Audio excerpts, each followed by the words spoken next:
मैं रामजीत, सहायक अध्यापक सामाजिक विज्ञान, सुमित्रा बालिका इंटर कॉलेज के यूट्यूब चैनल पर आपका स्वागत करता हूं। बच्चों, आज हम सामाजिक विषय में इतिहास विषय के बारे में अध्ययन करते हैं। जैसा कि आप लोग जानते हैं कि सामाजिक विषय को 4 पार्टों में या कहें कि 4 इकाई में बांटा गया है। पहली इकाई आपकी है, फर्स्ट जो आपकी इकाई है, इकाई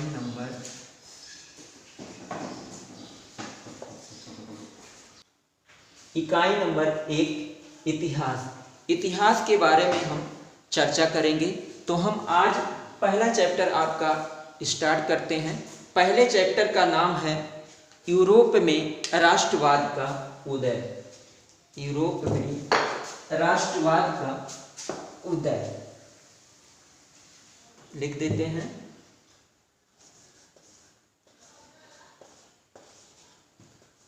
यूरोप में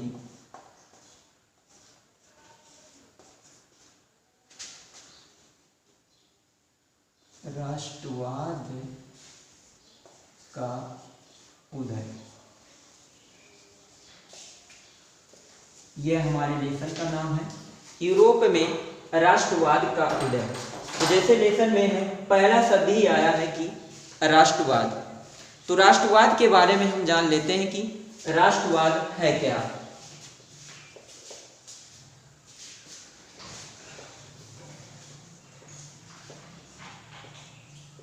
पहला हमारा टॉपिक है राष्ट्रवाद है क्या। किसी धर्म, किसी व्यक्ति का अपने राष्ट्र के प्रति प्रेम होता है। अपने राष्ट्र के प्रति प्रेम की भावना विकसित करना ही क्या कहलाता है? राष्ट्रवाद कहलाता है। हमारे देश में बहुत से वीर हुए थे, बहुत से स्वतंत्रता सेनानी हुए थे, जिन्होंने देश को क्या किया था? आज़ाद कराया था। जैसा पहले आप लोग जानते हैं कि हमारा देश गुलामों की जंजीरों में जकड़ा हुआ था। तो उस समय देश में बहुत से स्वतंत्रता सेनानी हुए थे। एग्जाम्पल के तौर पर हम देख सकते हैं सरदार भगत सिंह, सरदार वल्लभ भाई पटेल, चंद्रशेखर आज़ाद। ऐसे कई वीर थे जिन्होंने जिनका देश के प्रति इतना प्रेम था, इतनी प्रेम भावना थी कि उन्होंने जो है देश के प्रति अपना आत्मसमर्पण कर दिया। इसी को हम कह सकते हैं कि राष्ट्रवाद कह सकते हैं। अगला हम टॉपिक लेते हैं। अगला टॉपिक हमारा है राष्ट्र क्या है। राष्ट्र क्या है? राष्ट्र क्या है? एक महोदय थे, अर्नेस्ट रेनन, नाम लिख देते हैं, अर्नेस्ट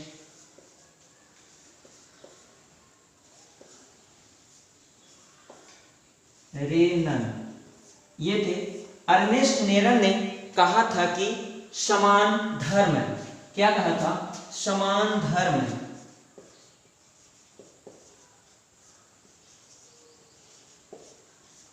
समान धर्म, समान नस्ल,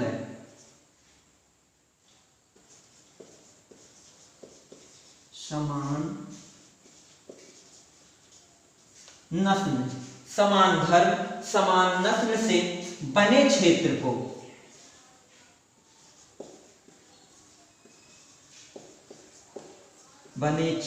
को राष्ट्र कहा जाता है। राष्ट्र कहा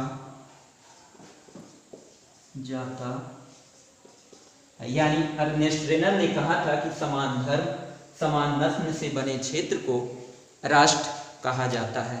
हमारा अगला टॉपिक है जो लेते हैं वो है स्टेट जनरल।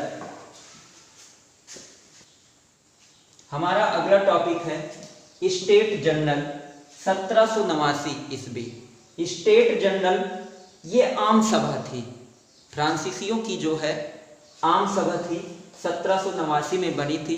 बाद में इसे बदलकर नेशनल असेंबली क्या कर दिया गया था? नेशनल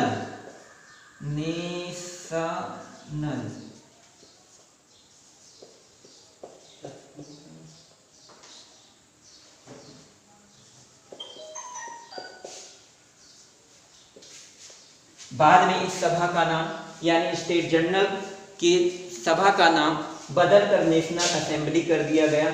ये नेशनल असेंबली जो है फ्रांस की जनता के प्रतिनिधियों का प्रतिनिधित्व करती थी। अगला हमारा टॉपिक जो है वो है वियना कांग्रेस। क्या है? वियना कांग्रेस। अगला टॉपिक हमारा है वियना कांग्रेस। ये वियना कांग्रेस 1815 में बना था। 1815 में बना था। जो फ्रांस के राजदूतों की प्रतिनिधियों का प्रतिनिधित्व करता था। फ्रांस के राजदूतों की प्रतिनिधियों का जो है प्रतिनिधित्व करता था। अगला हमारा टॉपिक आएगा वो है नेपोलियन।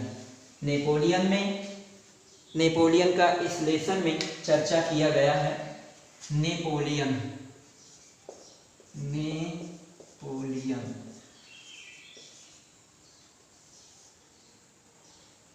नेपोलियन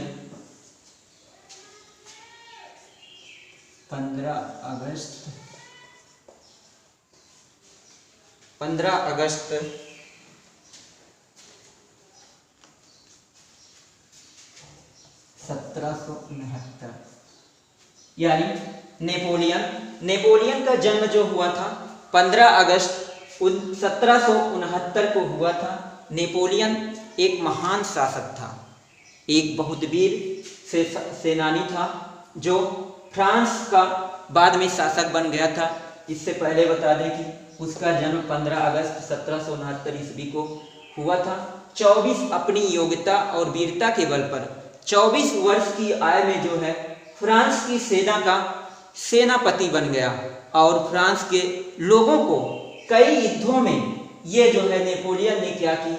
विजय दिलाई थी। अगला हमारा टॉपिक है वह है उदारवादी। क्या है? उदारवादी। दो शब्द मिलते हैं, एक आप लोग जानते हैं कि उदारवादी होता है, एक उसी का उल्टा होता है रूढ़िवादी। तो सबसे पहले हम देखते हैं कि उदारवादी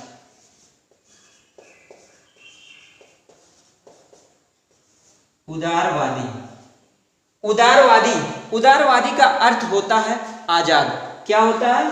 आजाद। इसका अर्थ होता है आजाद यानी कहने का मतलब उदारवादी जो है ये आजाद होते हैं। आजाद ये तुरंत परिवर्तन रहते थे।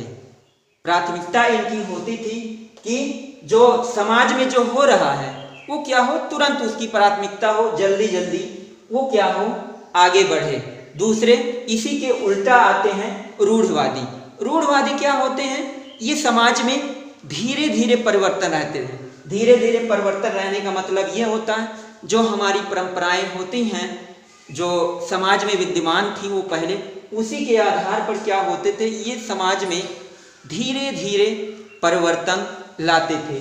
उनको क्या कहा जाता था? रूढ़वादी कहा जाता है। तो आप लोग समझ गए होंगे कि उदारवादी का अर्थ होता है आजाद देश में जो है प्राथमिकता यानी कि तेजी से जो है विकास की प्राथमिकता देते हैं। और उदारवादी इसी का उल्टा, कहने का मतलब वो परंपराओं पर आधारित होते हैं, धार्मिक मान्यताओं पर आधारित होते हैं, इसलिए वो जो है समाज में धीरे धीरे परिवर्तन लाने पर बल देते हैं। अगला हमारा टॉपिक है नारीवाद। अगला हमारा टॉपिक है नारीवाद।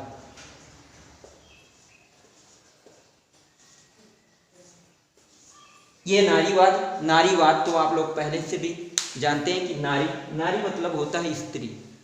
नारी मतलब होता है, ये महिलाओं के लिए आंदोलन था। नारीवाद जो था महिलाओं के लिए आंदोलन था।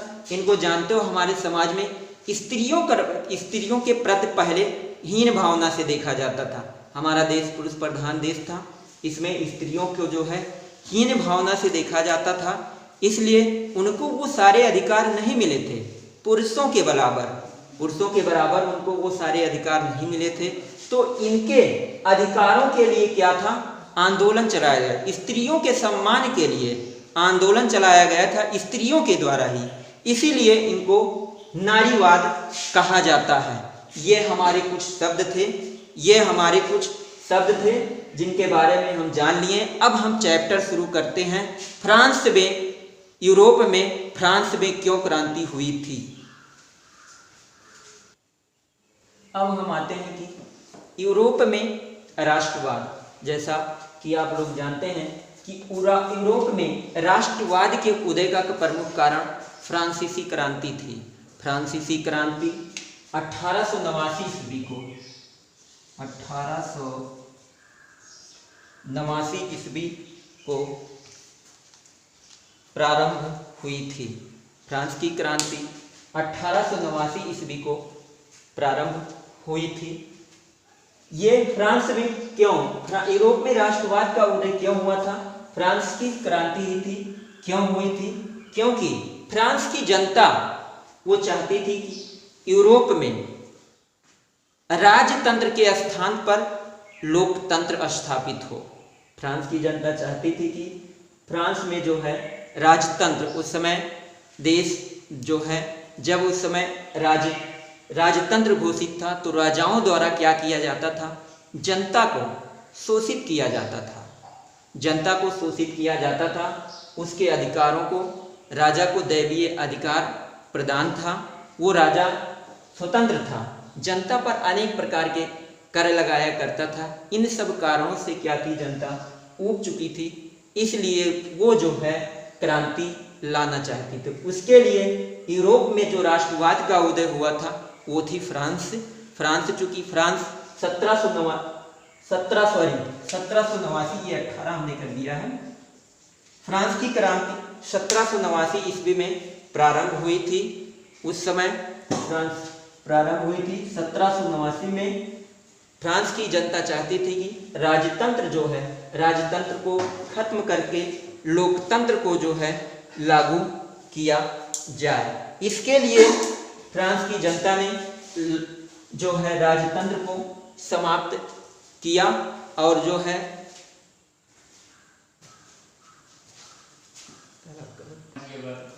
यूरोप में राष्ट्रवाद के उदय का प्रमुख कारण फ्रांस की क्रांति थी। फ्रांस की क्रांति 1789 ईस्वी में प्रारंभ हुई थी। फ्रांसीसी क्रांति में लोगों की मांग थी कि राजतंत्र को खत्म करके, फ्रांसीसी क्रांति में लोगों की मांग थी कि राजतंत्र को खत्म करके प्रजातंत्र को स्थापित किया जाए। शासक राजतंत्र में क्या होता है, राजतंत्र में राजा का प्रतिनिधित्व होता है। राजा जो होता है वो अपने आप को ईश्वर समझता था, वो जनता पर मनमानी चीजें लागू कर सकता था, जैसे कर वगैरह लागू कर सकता था। जनता को कहने का मतलब हर तरह से वो परेशान कर सकता था, जनता उस पर कुछ नहीं कर सकती थी। इसलिए वहाँ की फ्रांस की जनता चाहती थी कि राजतंत्र को खत्म कर दिया जाए, राजतंत्र को खत्म करके जो है इस देश में जो है प्रजातंत्र को स्थापित किया जाए। इसके लिए उन्होंने जो है सामूहिक पहचान बनाना शुरू की।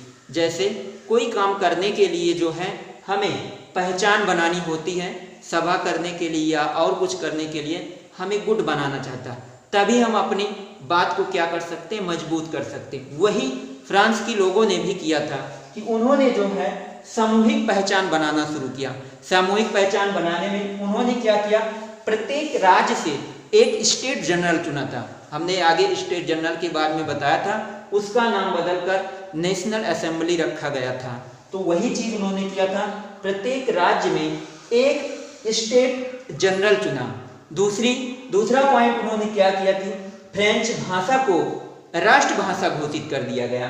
तीसरा कि उन्होंने क्या किया गया, एक सामूहिक व्यवस्था लागू की गई, देश में एक सामूहिक व्यवस्था लागू की गई।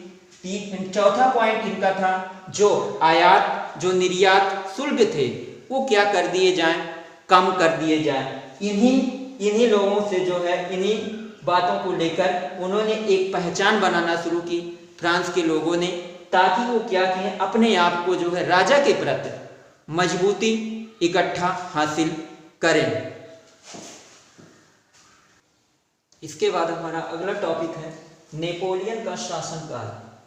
जब नेपोलियन फ्रांस में शासन करना प्रारंभ किया तो उसने क्या किया कि उसने प्रजातंत्र को खत्म करके राजतंत्र को स्थापित किया। एक बात यहाँ ध्यान दीजिए, फ्रांस की जनता क्या चाहती थी? फ्रांस की जनता ये चाहती थी कि जो है फ्रांस में क्या हो, राजतंत्र स्थापित हो। लेकिन जब नेपोलियन का शासन काल आया तो उसने क्या किया?